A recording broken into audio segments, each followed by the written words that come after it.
As you drive along the highways and back roads of the Northern Neck, you'll pass many churches, landmarks that extend back in time and that help us to tell the history of the region. Some churches, even those with more modern buildings, are quite old. In some cases, the buildings themselves are old, having survived wars, fires, and violent weather. The stories told by these churches are the story of the Northern Neck, some going back to the 17th century when Virginia was an English colony. They tell the story of generations of families that were born here, lived here, died here. Of all the Northern Neck's institutions, its churches are perhaps its oldest and most enduring. Their history is worth preserving and remembering. Time doesn't permit us to show all, but these are some of the historic churches of Virginia's Northern Neck.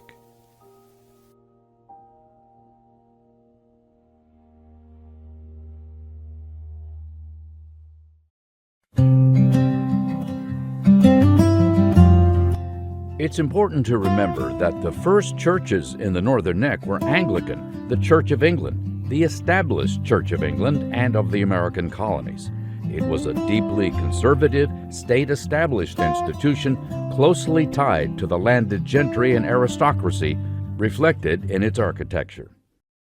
Light upon the James, O Christ, shine on this planted shore.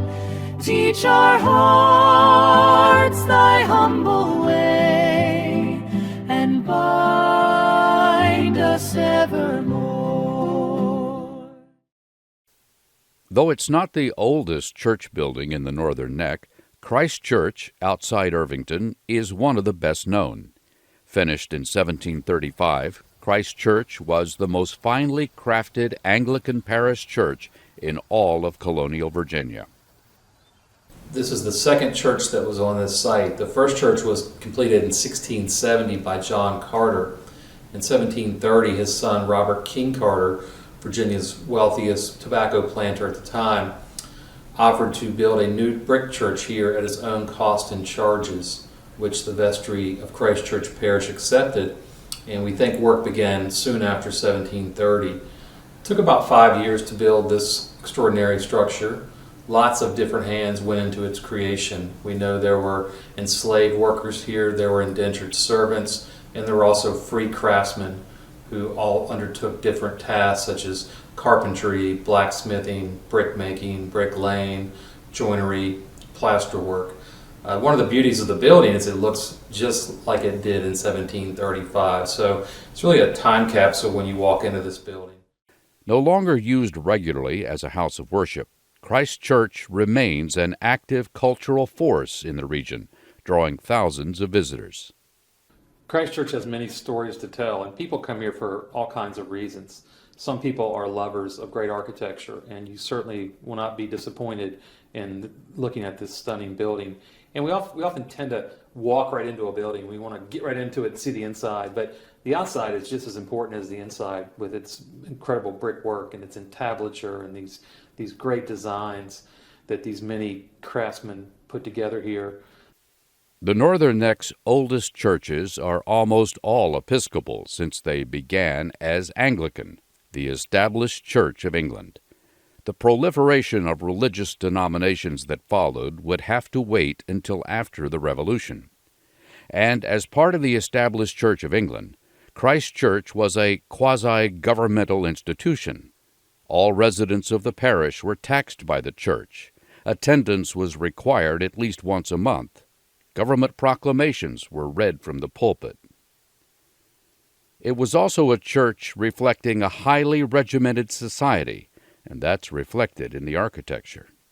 And as you see in the arrangement of the pews, the seating assignments, also the arrangement of the pulpit, this triple-decker pulpit where you have government announcements. Church and state could not be any clearer as you listen to a proclamation from Governor William Gooch in the 1740s. So all these things kind of are revealed through the architecture and that space in the building. It really is a vision of Virginians, very ordered hierarchical community. Yokomaco Church on Old Yokomaco Church Road in Westmoreland County is not only the oldest church building in the Northern Neck, it is said to be the 5th oldest in Virginia and the 9th oldest in America. Built in 1706, this beautiful brick structure replaced the original wood-frame church built sometime around 1655. It, of course, was part of the Church of England, built by immigrants from England and Scotland, who constructed this church without the aid of plans or blueprints. And they built a church based on their memory what a countryside church in Scotland they visualized. And so they built this with, like I say, without any blueprints. And it's interesting that it's a rectangle, but it's not an exact rectangle. One wall is longer, wider than another wall. Part of Cople Parish, Yokomaco Church drew worshipers from the surrounding area, including George Washington, who, as an infant, was very likely baptized here. Because his mother's guardian was the warden in 1732 of Cople Parish, it is highly likely that he was baptized using the baptismal font that we still have. After America gained its independence, Yokomaco Church, along with other buildings housing the Church of England, fell into disrepair. It was rescued by a soldier from New Jersey after the War of 1812.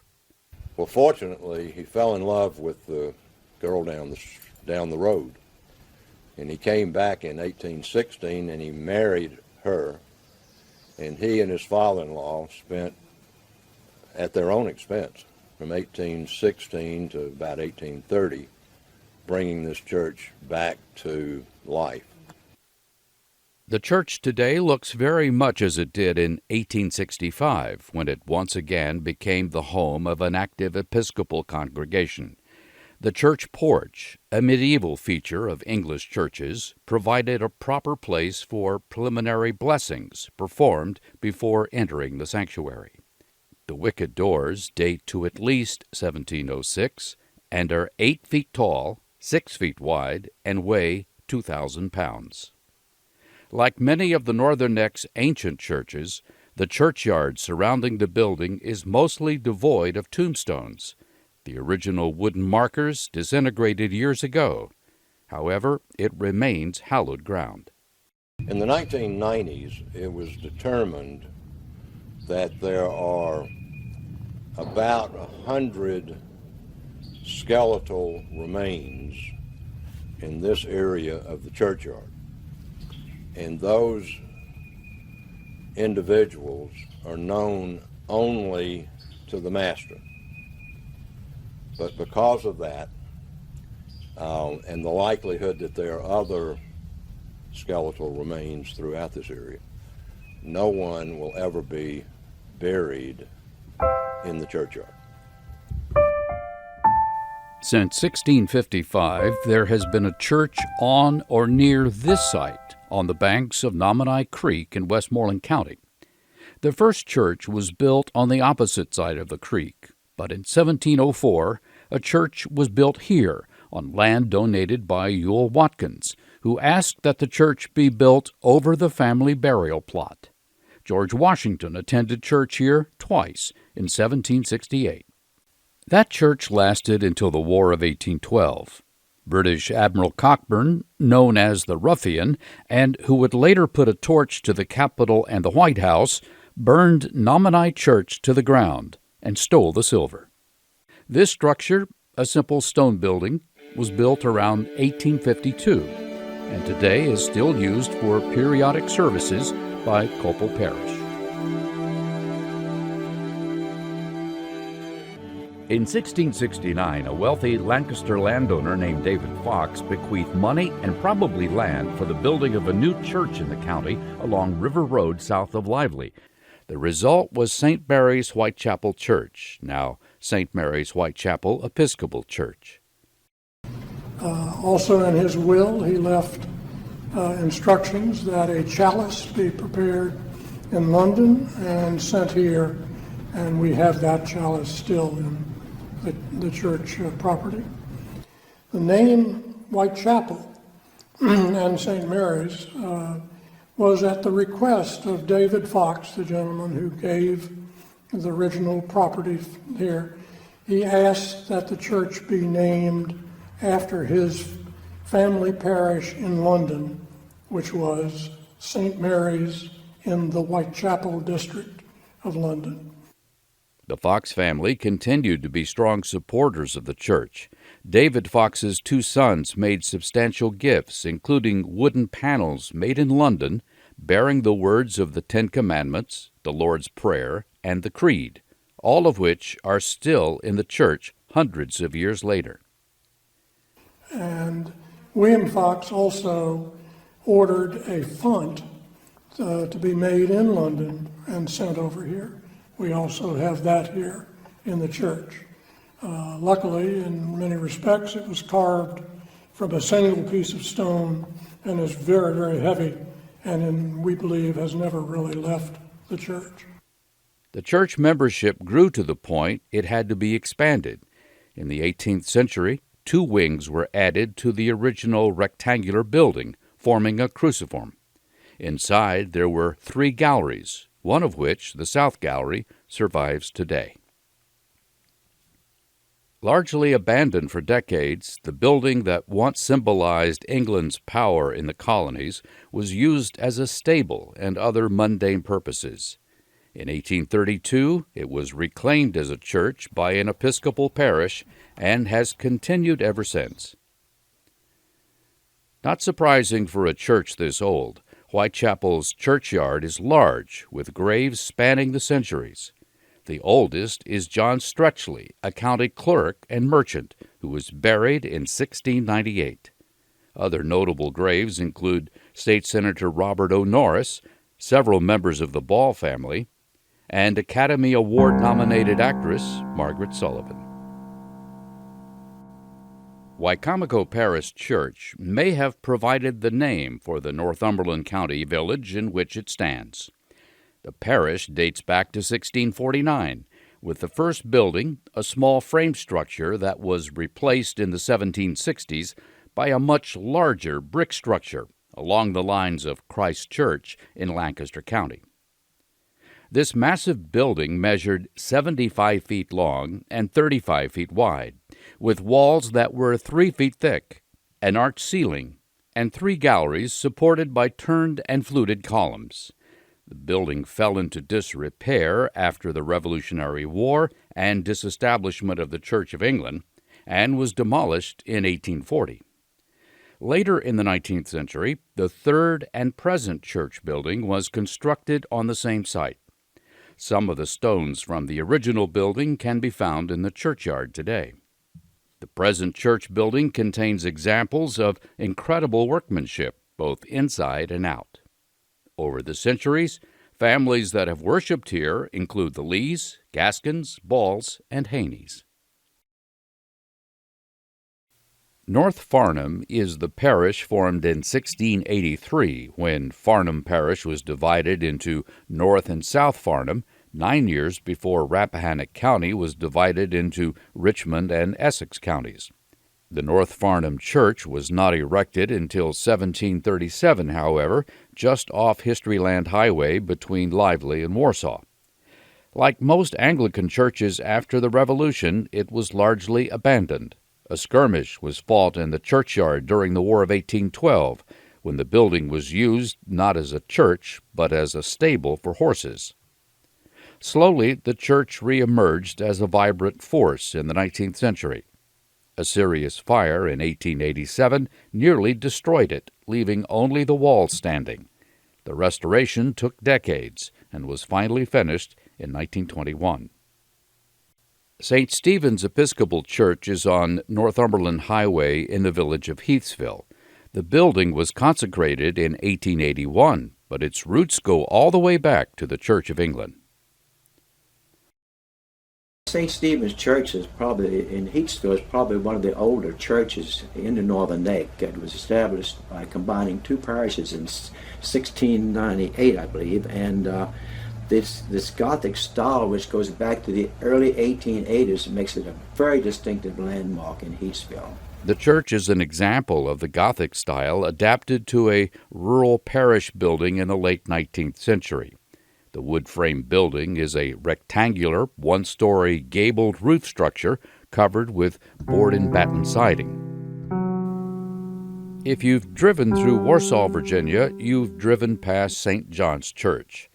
The building was erected in 1834, but the church itself goes back to 1732 and replaced the original Anglican Lunenburg Parish lower church that was largely abandoned after the Revolutionary War. St. John's Church exemplifies the rebirth of the Episcopal Church in Virginia under the leadership of the Right Reverend Richard Channing Moore, elected second bishop in 1814. He inspired a new generation of clergy who helped rebuild other parish churches in the Northern Neck that had fallen into disrepair as Americans turned their back on all things British. Among those buried in St. John's Churchyard is 1st District Congressman William Atkinson Jones, who served in Congress from 1891 until his death in 1918.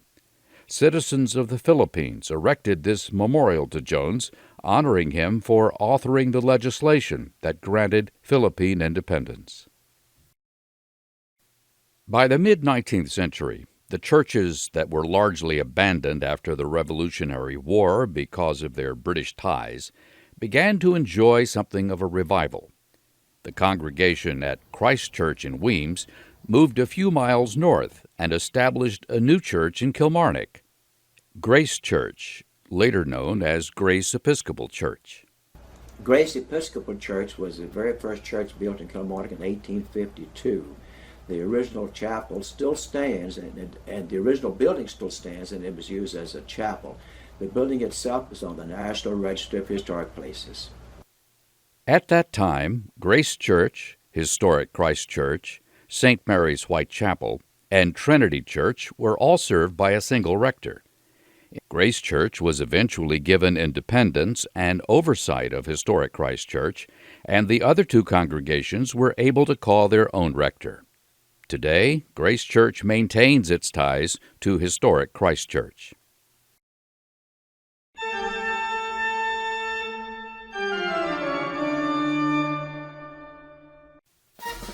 When the American colonies defeated England and won their independence, it brought about revolutionary change in all aspects of American life. And though it didn't happen immediately, the idea of an established church lost favor with the people.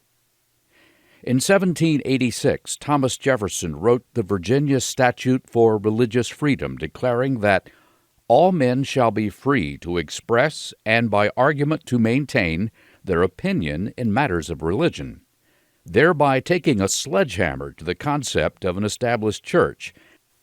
The thing to remember, too, is since the 4th century, there had been an established religion since Constantine. So Jefferson's statute, which is a beautiful document, it's incredibly poignant, the writing, but it's also a declaration of natural rights. And it's hard to appreciate just what that meant, because he was overthrowing 1,400 years of a church establishment. In Jefferson's notes on the state of Virginia, he said that the legitimate powers of government extend to such acts only as are injurious to others. But it does me no injury for my neighbor to say there are 20 gods or no God. It neither picks my pocket nor breaks my leg. That's a radical thought in the 18th century. The disestablishment of the Anglican Church opened the way for other religious denominations whose members had only been barely tolerated during colonial times. Baptists, Methodists, and Presbyterians quickly established churches and attracted large numbers of members. Baptists in the Northern Neck didn't wait for the defeat of England to strike a blow for religious freedom, constituting Maranatha Baptist Church in 1778. Known as the Mother Church of Baptists in the region, it would spawn a number of other churches over its long history. The first minister was a charismatic young man named Lewis Lunsford. Lewis Lunsford was a young man, and when I say young, he was a young man in his 20s who was from Stafford. And he was a pastor. He was going around northern part of the Northern Neck in Stafford preaching. Got a great reputation. He found his way to the Northern Neck and came here, was befriended by a gentleman by the name of Alexander Hunton, who convinced him to become the first pastor of Maranatha Baptist Church. The first services were held in a private home, Maranatha Hall, giving the church its name. A wood-framed church was soon constructed at the site of the present church on a hillside north of Kilmarnock, where Lunsford soon attracted a large congregation.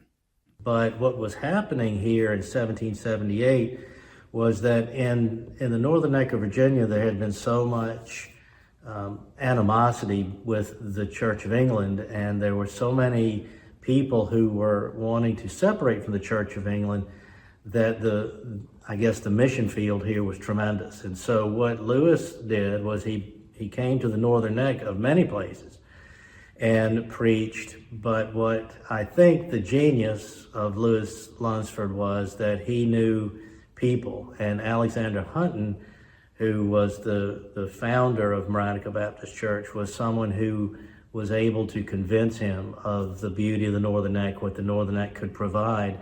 And so, I think what Lunsford saw was a tremendous opportunity to begin and to grow a church, what we call planting a church in a rural area, and the potential was tremendous, and he took full advantage of it.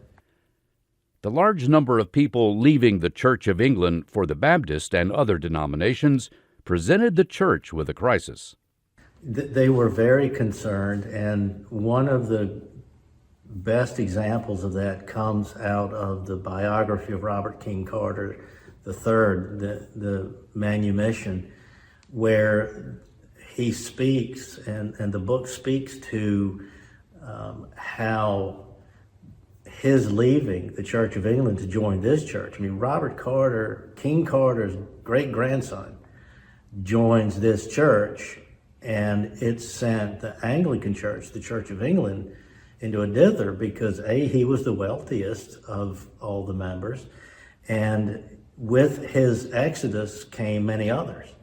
And so many wealthy men in Virginia, in the Northern Neck, moved from the Church of England and started going to Baptist churches and Methodist services and things like that. Not churches, but services, and following men like Lunsford. So it was very concerning to the Church of England here. After the war and American independence, Maranatha Baptist Church continued to attract members. By the mid-19th century, the church membership had grown to nearly 1,000 people, creating the need for a larger building. The present church building outside Kilmarnock, reflecting the architectural style of the time, was built in 1856, using bricks that were made on the site. Colonel Addison Hall served as pastor for 35 years, and his daughter, Henrietta Hall Shook, holds the distinction of being the first woman missionary to China from the United States. She met and married a man named Lewis Shook, and hence became Henrietta Hall Shook. And so in 1835, she departed here and went to China with Lewis on a mission trip. And she lived there until 1844 when she passed. But she was amazing in her day. We have discussed this many times because you imagine sea travel in the early 1800s and leaving from here and sailing to China is sailing around the world. Yeah. And so they did it, they made it, and they made such an impression, and she made such an impression that even today her tomb is still revered in China as one of the great spots because she was such a tremendous influence.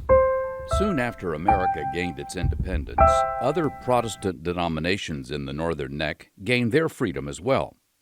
One of the first Methodist churches in the region was White Marsh Church, known as the Mother Church of Methodism in the Northern Neck. Established in 1792 at the site of Methodist camp meetings, the church attracted an eager congregation right away. Well, this is historic White Marsh Church. This church dates back actually to 1792 as a very early Methodist church, and it was during that Great Awakening period of our early country's history that this church got its start as a Methodist Episcopal church, and then later as a Methodist church, and then still later as a United Methodist Church, which it operated as until 2002. But the roots go back to the Methodist Episcopal Church, showing the enduring influence of the Church of England on some other Protestant denominations. The Methodist Church grew out of the Episcopal Church, which was the Church of England in America, and hence the name Methodist Episcopal Church. And out of that, over the years, became just the Methodist Church, influenced strongly by John Wesley, and then later years, the United Methodist Church.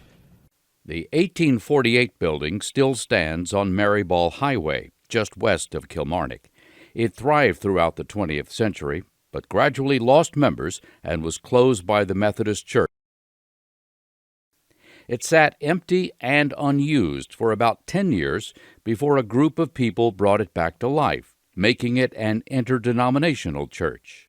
We were able to come in, and people were so generous in the community and within the congregation that it took us almost no time. I mean, it seemed like no time at all. We were able to pay cash to have somebody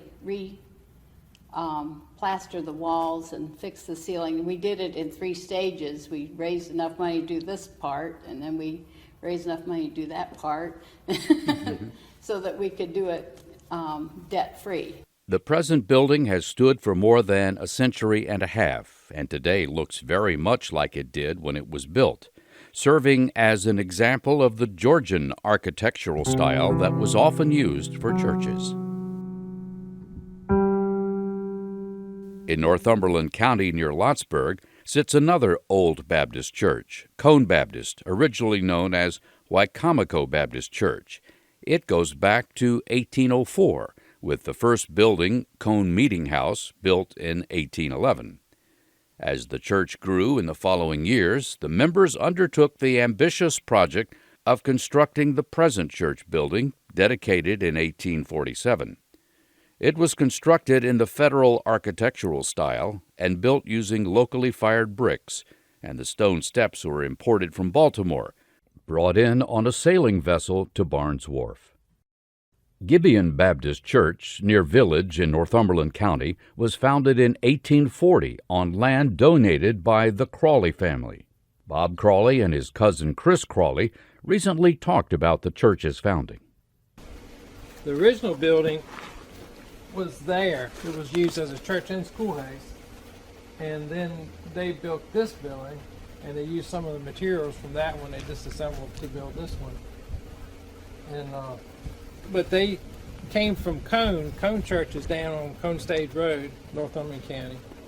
And they left Cone with the church's blessing to start the church here. And the land was donated by Crawley, but I maybe it was Darius, but I'm not 100%. I couldn't swear to that name, but I know it was donated by Crawley. I think this is it, Bob. Yeah, it's the same one I got. This is our county records tell us of in a deed from Darius Griffin Crawley to William C. Haynes, Matthew Harrison, and Leroy O. Dameron, trustees of You're Gibeon right. Baptist Church. Says, Was I they- give land on which this house stands, 1/2 acre, more or less. Yep. You're exactly 100% correct. So the one that served in the War of 1812 is the one that donated the land. The church cemetery has tombstones going back well into the 19th century. The original wood markers are long gone, but the church has a record of who lies in those graves and where they are located. Caratoman Baptist Church in Ottoman in Lancaster County started out being called Emmaus Baptist Church, begun by a minister named Jesse Wiggins in 1866.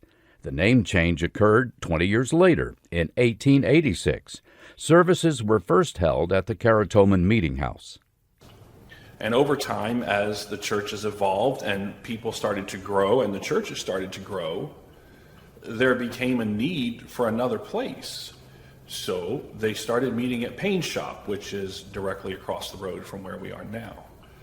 A few years before, during the Civil War, Confederate recruits camped and trained at the Payne's shop, well away from Virginia's battlefields. An officer's sword was left behind and has become a permanent fixture in the pastor's study, a reminder of the church's earliest days. In 1886, the church changed its name and moved into its first building, which lasted until the beginning of the 20th century. So this particular sanctuary that we're in now came about in 1902 is when they started kind of raising the funds for it. And it was actually built and dedicated in 1904. Now what's interesting about that is when you think about the early 1900s, Millenbeck, which is about 1.5 miles down the road, was a huge steam port. It was where trade and lumber and steamboats would come and pull into, and they needed somewhere to stay. So Caratoman became a place where it was almost like a melting pot of different religions. When you look around this church, there's things even in this church today that are not Baptist. You know, we think about of a church as being a Southern Baptist church, but when you look around, we have things even in this sanctuary that align with Methodists, Episcopalians, Presbyterians, because this church became a melting pot for people that were coming off the steamboats, the watermen that were looking for a place to worship on Sunday mornings. This became their home, the place they went to. The inside of the sanctuary is completely made of wood and almost resembles how a boat would be built. And that's no accident. Some of the men that helped build this sanctuary did just that. They were boat builders. When you go up into the attic and the ceiling of this sanctuary, there's no nails and screws holding it together. The roof is built with mortise and tenon. It's built with dovetails. It's put together in a way that you don't see modern construction today.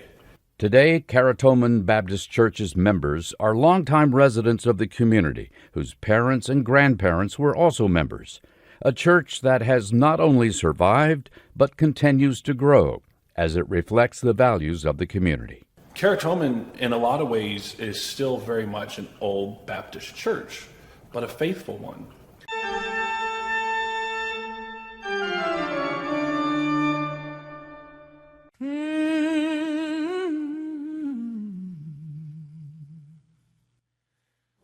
The end of the Civil War brought about the end of slavery and freedom for the Northern Neck's enslaved population. And one of the first things these newly freed people did was form their own churches.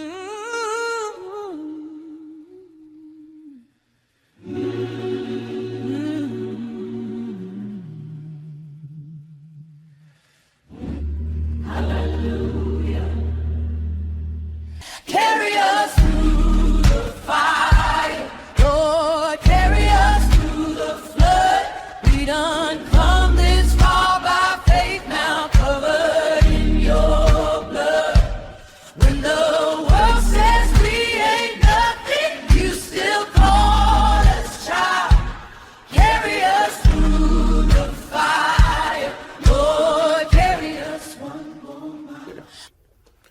One of the reasons, I guess, after slavery was abolished through the Emancipation Proclamation, there was still a need for the freed slaves to come together to be in worship because faith was a big part of their culture.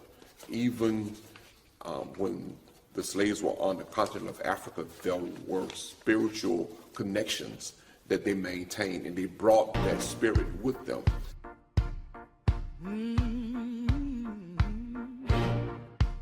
Among the first black churches to be formed in the Northern Neck is Shiloh Baptist Church on Northumberland Highway in Burgess. This is its present and third meeting place, constructed in 1891. Shiloh Baptist was formed from another historic church, Fairfields Methodist, also on Northumberland Highway in Burgess. On August 10, 1867, 38 former slaves bearing letters of petition granted by Fairfield Church formed Shiloh Church.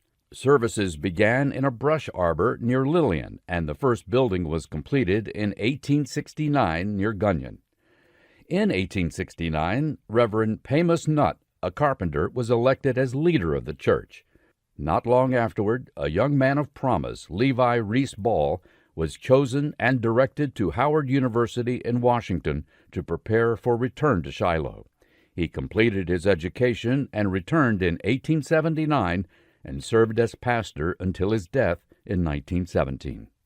But the earliest black church in Northumberland County is First Baptist Church of Heathsville, founded just a year after the end of the Civil War.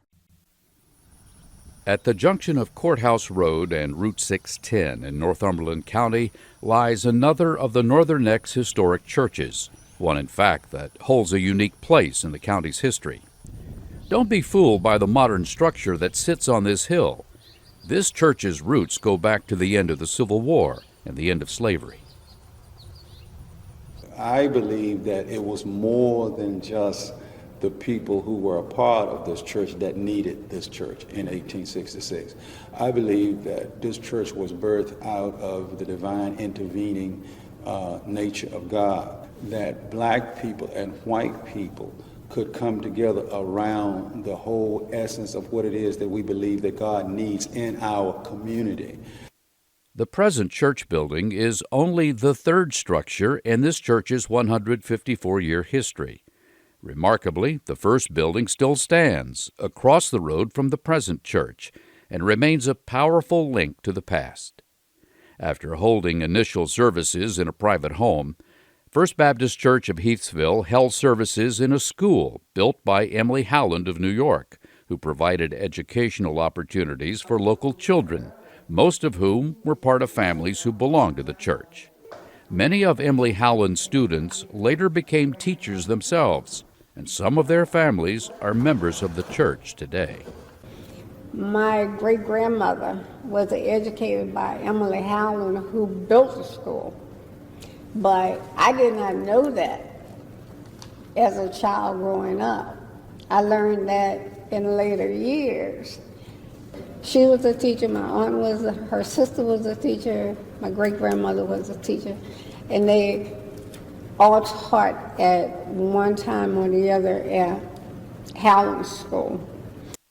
A permanent church building was constructed on the site of the present church in 1892. First Baptist Church used that building until 1941, when members erected the present building.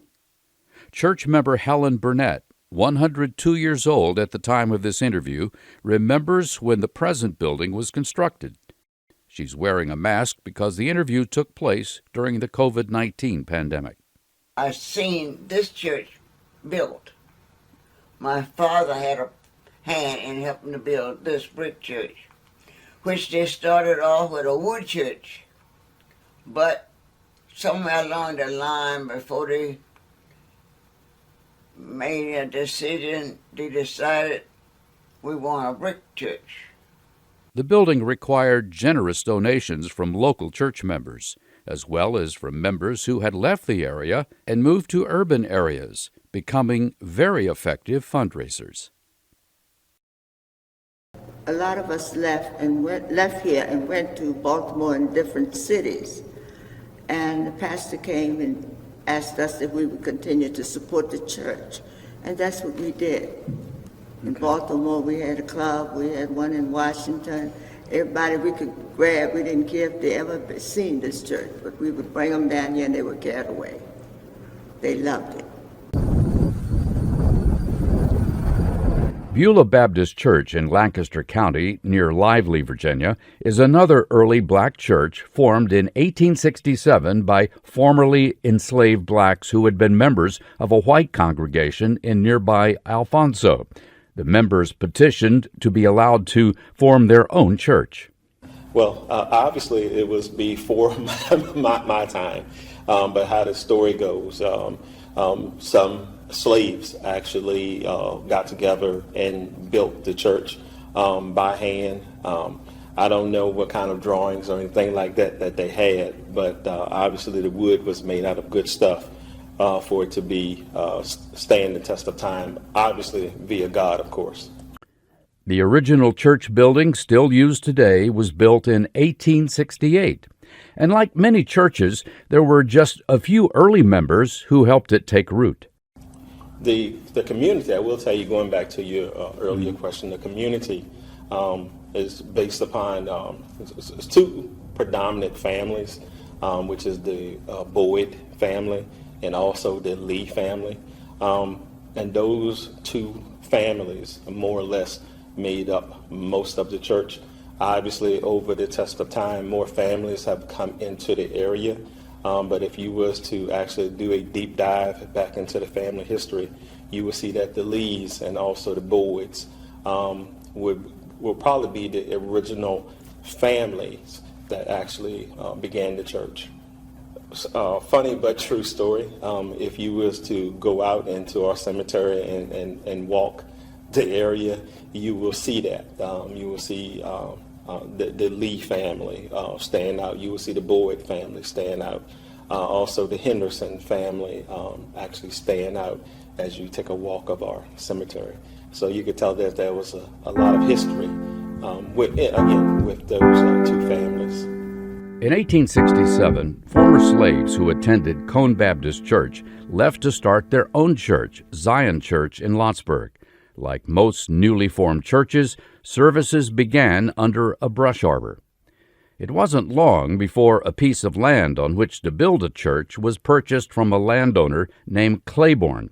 The land was next to the Holly Graded School for children of former slaves.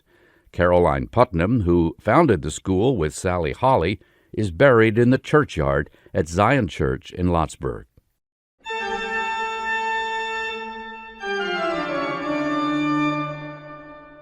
This cemetery, outside Kilmarnock, Virginia, is all that remains of Old St. John's Church, established shortly after the Civil War in 1868.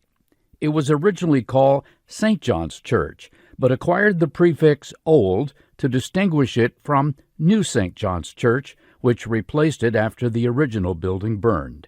It would play a major role in the growth of African American churches in the 19th century. And it came out of the Moratica Baptist Church in about 1868, and it was St. John's. And then what happened was it became quite a large church, and a number of communities wanted to have their own church. In 1873, some black members of Moratica Baptist Church petitioned to start a new church in nearby Wicomico Church, leading to the founding of Mount Olive Baptist Church. They started with what they call the Bush Harbor, which is 4 poles and things over top of it where they met. And then later on, they purchased an acre and a half or 2 acres of land down the road, what was the old church and what is now still our old cemetery. And they built the old Mount Olive down there. And in the 80s or late 70s, we moved here to the current location. Many of the Northern Neck's black churches came from the congregation of Moratica Baptist Church. Slaves attended services there, but in a highly segregated setting, seated in the balcony. However, the end of slavery also brought religious freedom.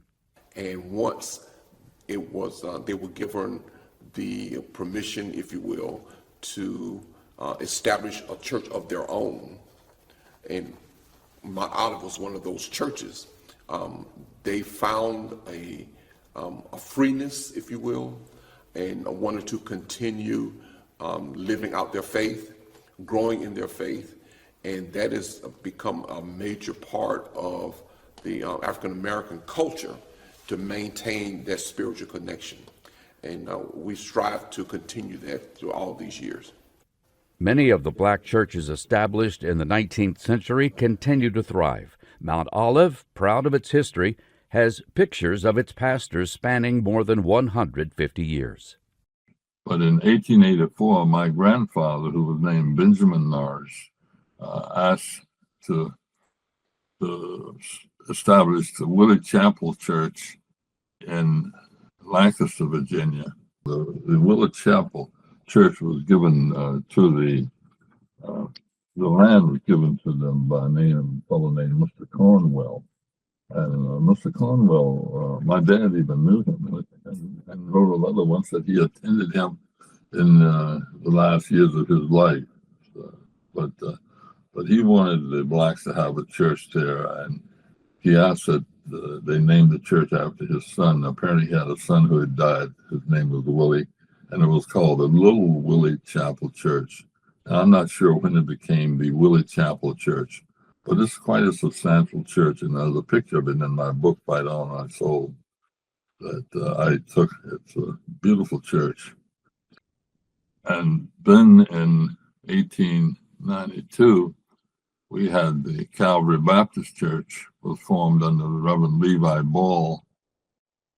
In 1893, the Mount Vernon Church was formed. And then we had in 1898, the Sharon Baptist Church was formed under Reverend Daniel Tucker. And this brings us back to Old St. John's Church, which gave birth to 4 other churches. The pastors of Calvary, New St. John's, Mount Vernon, and Sharon Baptist Church are participating in an effort to restore the Old St. John's Churchyard as a monument to the history of black churches in Lancaster County. It's essentially the first church for African Americans in Lancaster County, and it's right after the freedom of slaves, and it's all the history we have that goes back to that period. It's kind of personal to me at Mount Vernon because we have about a half acre that is identical to what's going on at Old St. John Cemetery. There are no markers. There are recessions, depressions with no markers, and we don't know because the church had burned and the records are gone. So first of all, we're watching what's going on here to figure out what to do at our church. And second, there are families that live away that have no idea about their relatives back here. So anything we can find out, even if it's a general cemetery where they can just visit and sit and see a marker, at least that gives them some roots that go back to 1868.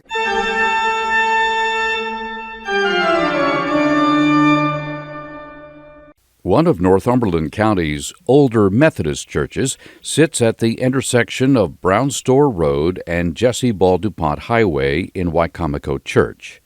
Wicomico Church United Methodist Church was founded in 1837 by Cyrus and Betty Harding, who were local farmers and merchants, and who built the first church and provided land for the current one.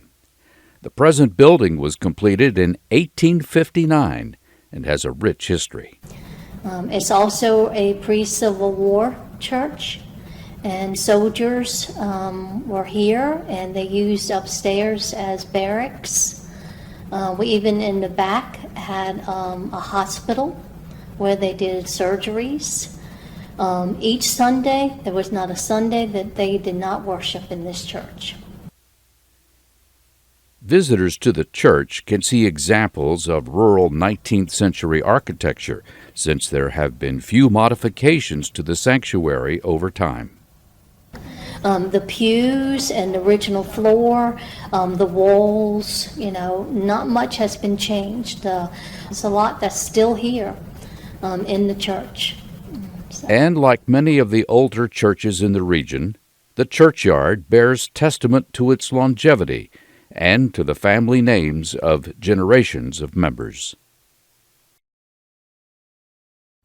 An almost exact duplicate of the Wicomico Church Methodist Church was erected in 1860 in Heathsville at the corner of Northumberland Highway and Monument Place, a building that still stands today. It was built by a denomination called the Methodist Protestants. Protestant Methodists were a schism of the Methodist Episcopal Church, which was the founding church in America of Methodism. And it removed itself from the church in 1832 over various issues of the clergy.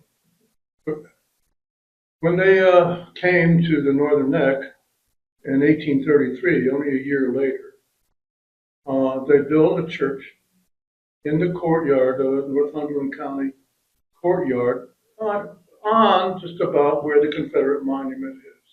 That building lasted until the late 1850s, when it was demolished and the present brick structure was built. It was completed in 1860, just before the Civil War. But about that time, the denomination split into two groups over the issue of slavery. There was some reconciliation after the Civil War, but it didn't last, with some members leaving the church. In fact, the people that left sued to have possession of the church, since they were obviously most of the membership of the church. And for the next 16 years, the two groups were in court. The legal process went back and forth until late in the 19th century. By even that time, there were very, very few members of the church. By 1902, there was only one member of the church, and it soon closed its doors. And so the building, which still stands there, was sold for commercial interests. Over the next 120 years, that building has been used for a variety of purposes, including a drugstore, an opera house, a movie theater, a mortician's showcase, a library, a post office, and other things. It was finally bought and made into a law office, which was its last use. However, it's been deserted or abandoned for the last 10, 12 years. The building still stands, a historical reminder of the turmoil that rocked some religious denominations in the past and still today.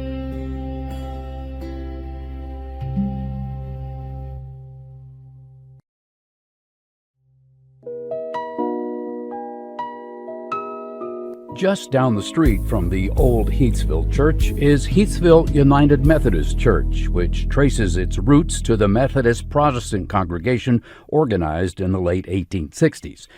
The present Gothic-style sanctuary dates from the 1890s. The congregation began as a Methodist Protestant church in 1868. Their first pastor was a circuit rider, the Reverend William E. Payne. The current Heathsville United Methodist Church building was built in 1894 at the junction of Northumberland Highway and Courthouse Road and is listed as one of the key religious buildings in the Heathsville Historic District. Architecturally, it's a frame Gothic Revival-influenced church, typical of large, well-built churches in small towns throughout eastern Virginia, probably designed by a local builder, according to local historians. The 1894 sanctuary features pointed arch windows and a characteristic corner tower, employing Gothic-style elements that were popular in vernacular church design in rural Virginia in the late 19th century, according to the National Register of Historic Places. As part of the Heathsville Historic District, the church stands among other 19th and early 20th century landmarks, such as the courthouse, jail, and Rice's Hotel Hewlett's Tavern.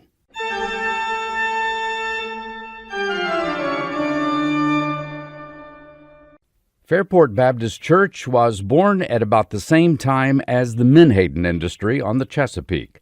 Born out of Fairfield's Meeting House in Burgess and organized by a small group of worshipers, including Walter Biddlecombe and his wife Elizabeth, the church initially met under a brush arbor. In 1877, a parcel of land was given by Nelson S. Woodhull to build the church, and the cornerstone of Fairfield Chapel was laid on July 4, 1878.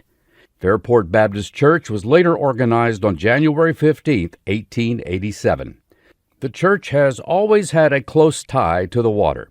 In the 1890s, the promise of wealth that the bay's menhaden fishing offered attracted many people from the north. These people added much to the church. In addition to the Woodhull family, Mrs. Albert Morris headed a list of subscribers to purchase an organ. She became the church's first organist.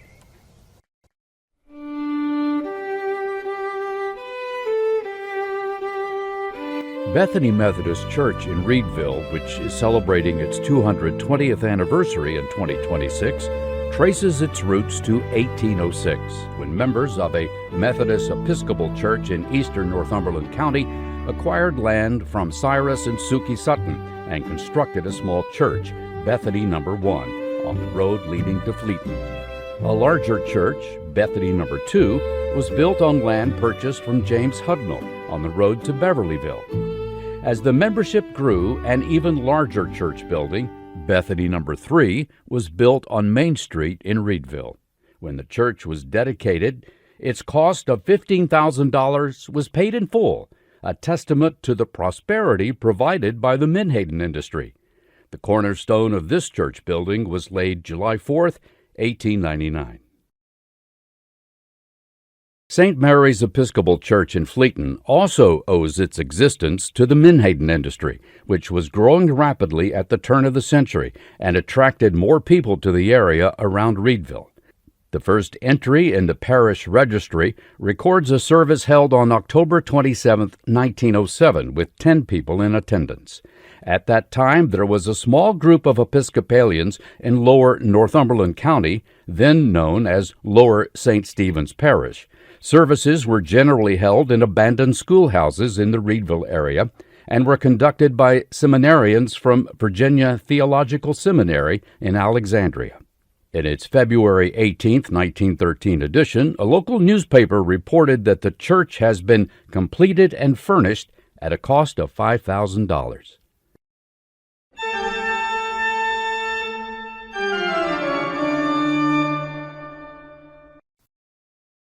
Part of the revival of the Episcopal Church in the Northern Neck was the establishment of Trinity Church in Lancaster, built in 1884. Reverend Henry L. Derby was serving as rector for Christ Church Parish.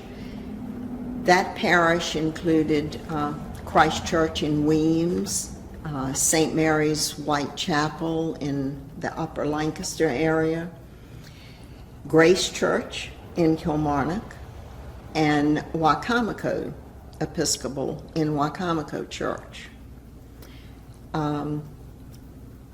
There were actually, the rectory for that parish was located here in Lancaster Courthouse because it was the geographic center of the parish.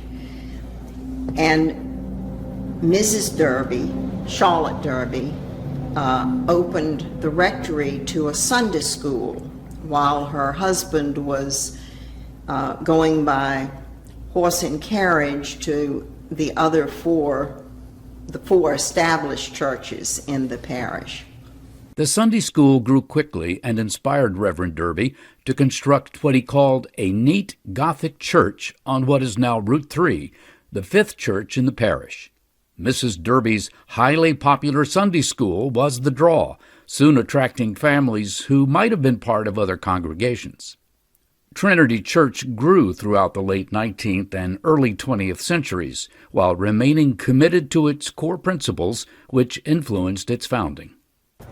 I feel like Trinity's beginnings, the design of the church, although Derby described it as a neat Gothic church, it is certainly modest by comparison to even much newer churches in the county, and certainly not in comparison to the historic churches in our county. Besides attending weekly services, Residents of Lancaster can set their watches by the church's chimes that peal daily at 9 a.m., noon, and 5 p.m. Church Street in Kilmarnock is home to 3 19th century churches. In addition to Calvary Baptist, there's Kilmarnock Baptist Church, an outgrowth of Maratica Baptist in 1898. Francis de Sales Catholic Church began as a small church dedicated in 1885. The original building still exists next to the present building. 2 late 19th century churches on Windmill Point Road in Whitestone were founded and the buildings constructed at about the same time, and are practically across the road from one another. Maple Grove Baptist Church was formed, as most Baptist churches in the region were, as an outgrowth of Maratico Baptist Church and later Whitestone Baptist Church. The early history of the Maple Grove Church is a bit sketchy since there are few known records of those early years. The same is true for Asbury United Methodist Church just down the street, with the building typical of late 19th century church architecture. In a somewhat unusual move, the congregations of the 2 churches today often hold joint services. Wesley Evangelical Presbyterian Church in Weems is located a stone's throw from historic Christ Church, another example of religious freedom that might not have been tolerated when Virginia was a colony, bringing us full circle in our tour of historic churches. Wesley isn't as old as the other churches we visited, but it's included because it was celebrating its centennial year in 2021. It's a community church in the truest sense, still with deep ties to its founding and the cultural history of the community. The men who built the church in the early 20th century were boat builders by trade, and as you look around the church, you'll see that it's constructed similar to the way a boat would be built. The construction materials were purchased from a business in Sharps, brought down the river on a steamer to a landing near the church site, carried to the site mostly on foot. Like many communities, the people not only built their own church, they raised the funds necessary to build it. Church records show that Wesley Presbyterian cost less than $300.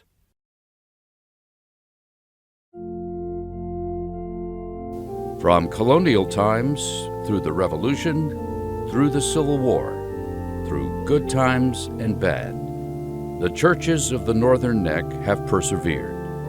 Their legacy has sustained generation after generation.